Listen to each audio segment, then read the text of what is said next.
Hello, আসসালামু আলাইকুম। সবাই কেমন আছেন? আশা করি সবাই ভালো আছেন। আমি আল্লাহর মতে ভালো আছি। আমি ফাতেমা আক্তার চলে আসছি আমার ভালোবাসার মানুষদের সাথে কিছু কথা বলার জন্য। তো ভালোবাসার মানুষদের সাথে কথা না বললে ওরা কিন্তু ভুলে যায়, সাপোর্ট করে না, কমেন্টস করে না, কিছুই বলে যায় আর ভুলে যায়। তো আসছি বয়সে কিছু কথা নিয়ে রনি ভাইয়া আর বৃষ্টি বৃষ্টি আপুর কিছু কথা বলার জন্য। এই সোশ্যাল মিডিয়াতে দেখতেছি যা হচ্ছে গুঞ্জন তা শুনতে পাচ্ছি। তো বৃষ্টি আপুকে বলছে, বৃষ্টি আপু দুজা আপনি এরকম কোনো কিছু করেও থাকেন, প্লিজ আপু এটা কইরেন না, ঠিক আছে? একটা সংসার ভাঙেন না। আর রনি ভাইয়া যদি পাগলামিও করে থাকে, তো রনি ভাইয়া একটা সংসার আছে, একটা মেয়ে আছে, কি সুন্দর একটা মেয়ে, ফুটফুটি বাচ্চা, আপনার সংসারটা ভাঙেন না, ঠিক আছে? আর বৃষ্টি আপু অভিনয় করেন আপনারা দুজনে, বৃষ্টি আপু অনেক ভালো, রনি ভাই অনেক ভালো, ঠিক আছে? আপনার অভিনয়গুলো করেন, তার বাহিরে কিছু করেন না, ঠিক আছে? সংসারটা ভাঙেন না। আর উনি ভাই আপনি সংসারটা করেন, একটা মেয়ে আছে, একটা বউ আছে, সংসারটা ভাঙেন না, ঠিক আছে? আপনি যেহেতু আপনাদেরকে চিনি আমি, এই জন্য কথাটা বলছি। আমি ছোটো মানুষ, এত কিছু বুঝি না, তারপরে বলছি সংসারটা ভাঙেন না, কারণ সংসার ভাঙা ঠিক না।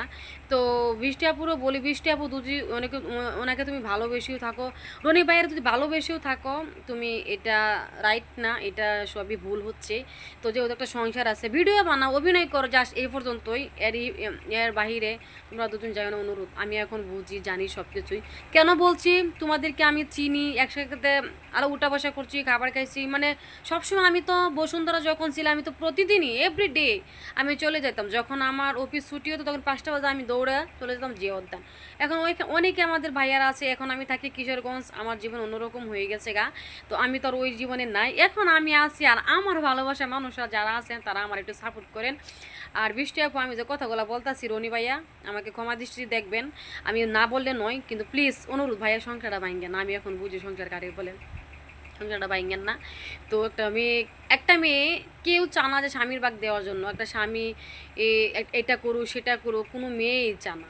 বৃষ্টি আপুরও বলি, তো আমার জায়গা তুমি হলে বলতা, সেও বলতাছে, সবাই বলতাছে।